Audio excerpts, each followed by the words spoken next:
My biggest influence from Swangin is just what I was saying. It's just the car culture in the Midwest. You know, we definitely do it different from the South, but it's a lot of similarities. You know, when I think of car culture, I think of the Midwest. I think of the South. I think of the Bay Area. You know, those are like the top areas when I think about how they do cars, whether it's painting them, keeping them classic, putting sounds in them, putting rims on them, whatever the case may be.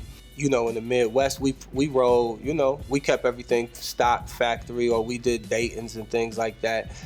Whereas the South is like the original swangers, you know what I mean? The way they swang, the poke outs, the 84s, you know what I mean? So obvious that I needed to put Scarface, the legendary Scarface, on there. And I wanted him out of everybody, really, because you never had heard Scarface talk about the car culture in a way where, you know, usually he told those stories, but it was just like the ghetto stories of growing up in Houston or the, you know, where he was from. So I just wanted to get his outlook and how he felt about the car culture and the whole swanging movement.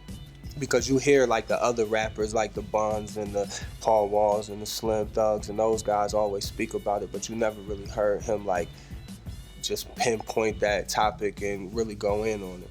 One of the blessings of working with Scarface is going into the studio with him in Houston, working on the swanging record, getting to pick up the vibe of the swanging culture, the Houston culture, having that sound, you know, right in the city, and hearing him depict those stories and tell me how important that culture is, how many people lost their lives over those rims, you know what I'm saying, and over that whole movement. And Face being in the studio, like, he's everywhere. Like, one moment he writing 2 bars, then he's sitting down playing the bass, then he get up, write some more bars, then he'll explain to you what he was saying in the verse, and everything made so much sense. And he would go into a tangent about, this is what happened, and my homie died, and this is the and these kids don't respect it. And then everything he was saying to me ended up in the verse. So it was like you was getting a history lesson while he was writing this verse, and it was just dope. Yeah, the wisdom that Scarface gave me was just, you know, be true to yourself, own your own.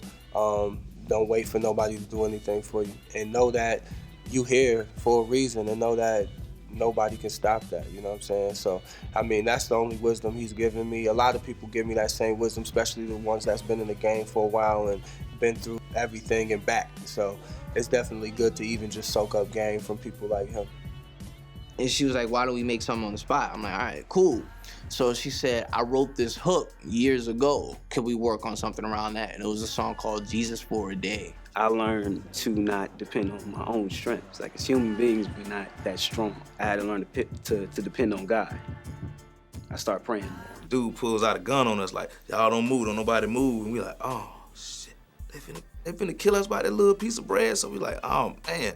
My van door slid open, they bust my window, stole my dog, took my Rolex watch, took my ring. So if you're watching this, you bullshit ass piece of shit, I'm gonna find you. You lucky I ain't see you that night. I'd have probably shot the fuck out your bitch ass.